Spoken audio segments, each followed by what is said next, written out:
This is such a marvelous morning this morning, and Tanya Love is already on a roll, as we've already seen in the last video. And I'm going to continue that in a minute. This organic gold coffee is just this chocolate mocha that I'm drinking this morning. I mean, it's just going marvelous. It just tastes so good. Mm, mm, mm. I just can't believe it. How good that stuff is going this morning. I mean, it just fits everything, fits my mood and fits the weather. And oh boy, I mean, I just had to share that. I mean, that really just hit the spot this morning. It's just unbelievable how good that tastes. And it's has no caffeine in it. I mean, that's what the amazing thing about it is. No caffeine. It all of the natural uplift that it has comes from herbs. Comes from a herb called Ganoderma lucidium, which just gives you a natural uplift, and it has a health producing factor that if you continue to drink the coffee, regularly every day, well, it gives you within a few weeks to several months, it can actually increase your health and actually increase your immune functions. And people have been known and have testified that they have been healed of things which they could find no other remedy for. And after drinking this Ganoderma lucidium coffee for several months, they just got over that illness. And so things like that can happen too. But most of all, it just really, really tastes good. There's no other coffee compares to the taste of this. Whether you're talking about the Columbia Roast. Well, that's Columbia Roast, really. I'm gonna have one of those, some of this before the day's over. This Columbia Roast comes in these little K cups, and it just goes into your. You just slap it in your little roasted, your little grilled brew cup maker. It comes in a little brew cup. And you just slap that in your brew cup maker, and it brews it.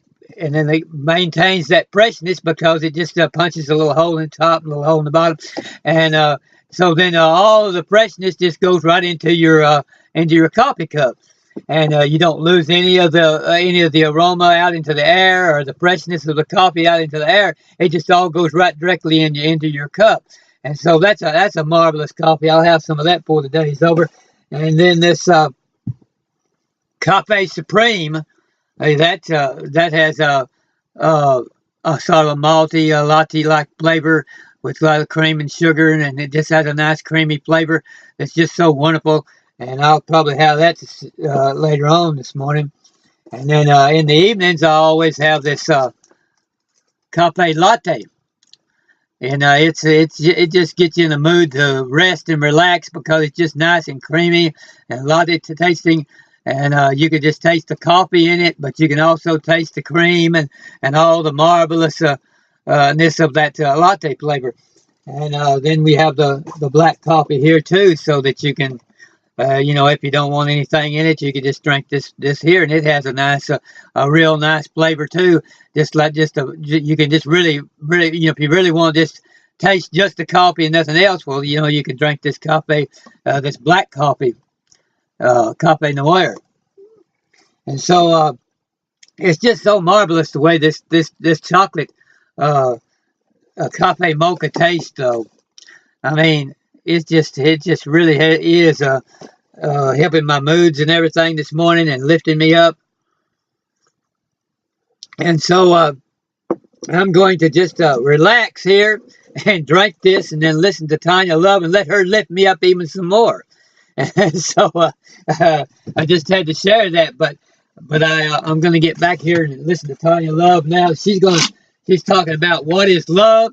That's going to be good when she's talking about what is love. What is love?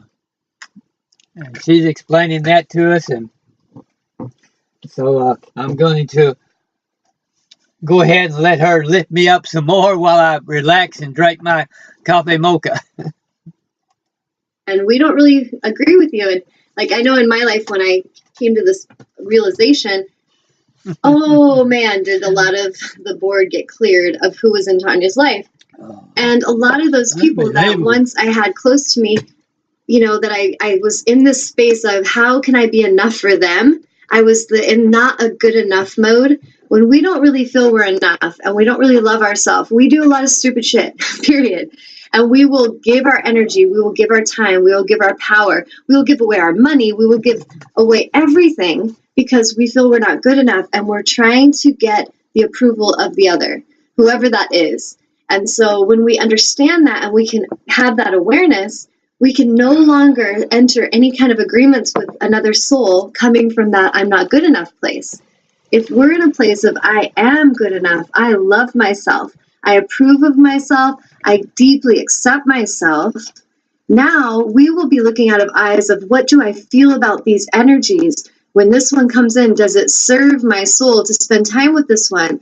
Does it feel good to spend time with this one? Do I want to invite this one into my sacred space? Do I want to actually, when it gets to romance love, you really want to pay attention to this, because when we start to invite another soul into our sacred space, they're going to share the most sacred space with you. They're going to be in the bubble of your auric field with you. When you sleep in bed with another person, you are in that other person's energetic field. So you might want to really observe that energy before you choose to attach to it. This is really love. But when we're in codependency mode and we're in I'm not good enough mode, we just want anyone to come and hang out with us. So we'll tolerate a lot of stuff. We'll tolerate a lot of abuse. And most likely we'll have these addictive behaviors with sex. We might have people come in and we just let them use us, or we want to use them because we're angry that someone used us. And so it can become quite abusive and addictive. And the more a soul chooses that, the more they feel enslaved, the more they feel like they've given up their power, the more they feel, I'm not good enough. It's like that path will just continue to stimulate the ego that is so hungry for pain. The ego part of us wants suffering. It's hungry little monster. And like in our Sacred Soul Sister circle, we are talking about we must come to this place where we can laugh at the ego and where we can really see what it is this like little energy that's just hungry and it just wants to feed. It wants to stimulate fear and grief. And if we starve that ego, we can really start to shift our energy in a more healthy, empowered way. We start to tune into the intuitive side of ourselves. We start to listen to those subtle messages and we start to feel more powerful. But when we feed that ego, meaning I might be appearing to seem confident just sitting here, but while my friends are talking, my inner dialogue is going, and I'm like, oh my God, I'm totally fat. I feel so insecure. I bet you they think I'm fat. Oh, I bet you I made a mistake today. Why did I do that? I'm so stupid. Oh God, I wish I was prettier. I'm not as pretty as this friend. This inner chatter, so many of you do it. And if you don't want to own it, that's fine. But if you can own up to it and you can really have the awareness of how much internally we're beating ourselves up, this is how we will break free of the battle. We will break free of the enslavement of ego because we will no longer feed the ego part of ourselves. So when we get back to the topic, what is love?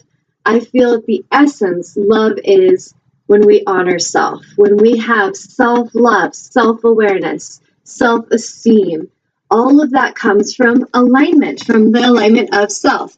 When I truly love myself, I don't have to worry about doing stupid things. I don't have to worry about if I'm going to be good enough. I don't have to worry about if I'm going to do some dumb, destructive energy that's going to keep me in shadow and enslave me, because interestingly enough, when I'm in self-love alignment, I would do none of that because I love myself so much. But when we're in the shadow side and we are pretending to be in alignment, like we're pretending to be so confident, but we're really not feeling it internally, we will often do very self-sabotaging choices that will continue to enslave us. And so a big part of how do we get the love we want? We need to be that for ourselves. We need to, the simplest thing, meditate every day. I'm not joking about how important that is. I probably talked about meditation on almost every single show we've done for a year because it's that important. And it isn't some fancy chanting, wearing some kind of outfit and rolling little mandala beads. If you like that, go for it. The ritual things, sure, add them. But if it isn't your thing, meditation is just stillness. If you're a fisherman and you're sitting on that, shore, or you're sitting on the boat casting your line and you're just sitting there relaxing, watching the water, and you're clearing your thoughts, you're at peace, you're at ease, meditation. If you're a painter and you're enjoying painting and you're just in your painting and you're quieting the mind chatter, you're just receiving from spirit, you're kind of processing solutions to something in your life because you're so quiet, you're in a more reflective space, meditation. I do encourage daily conscious meditation, and that's where we consciously quiet the mind chatter. Like today, I had a full day of healing. I was in healing sessions. I was in give mode, receiving from spirit, giving to clients. And at the end of it, it was beautiful, but I needed my time to go recharge. So internally, my body felt some tiredness. It felt thirsty. I had to go give it water, and then I needed to go lay down and be and recharge myself and give to myself and then listen so that I could speak on the show today. So it's a dance. It's like this fine, delicate dance of self-love is recharging. When you're in that conscious meditation space, this is where you're going to find your solutions. It's where you're going to find your answers. It's where you're going to find the guidance, the inner knowing, the healing. It's where you're going to visualize creating something that's not here yet, where you really will start to manifest your desires because you're consciously tuning in to the alignment of having them instead of unconsciously, like subconsciously going through the day in worry mode, in fear mode, which is creating that. So it's really, think of meditation as a magical wand. And when you grasp it and you start to step into meditation daily, you have your power back. That wand is a tool to help you remember your power. Your power is always there. But many of us, when we're not tuning in and we're not quieting the mind, we feel like we're disconnected from our power. We feel like we've given it all away. So I look at meditation as taking that wand and claiming the power back and realizing we still have that magic. We still have that alignment, and we just need to access it. So I want you guys to kind of think about where you're tripping up in your life. If you have some kind of addiction with relationships, if you have addiction with perfectionism, if you have addiction with you need approval from everyone all the time, if you have an addiction of your body image, you're really struggling to accept yourself and really love your body, whatever those things are, I encourage you to start really looking at them and honoring them and to tune in with the intention to heal that and with the intention to bring that out of the shadow into the light so that it can be healed, it can be transmuted, and it can be shifted. So you're not going to necessarily be able to just push it away, but you can bring it in and you can really embrace it and tune into it, and you can clear it. You can learn from it. And because of what you learned, you can rise out of it. So actual love is very patient with ourselves. It's self-love. It's self-acceptance. When we have that kind of love, that is the most important relationship any of you will ever have in your lives, is the one that you have with yourself. The way you see yourself, the way you show honor to yourself, the way that you trust your inner knowing, the way that you stand in your power for what you really believe in. These are things that are going to create more and more self-esteem, and it's going to create and generate more and more self-confidence. The more confident a soul is, the more power they have. So if you're not really loving yourself and your self-esteem is really crappy, it's going to be pretty difficult for you to pull off fulfilling your soul mission, because your soul mission must have your power and must have your alignment to be able to pull it off.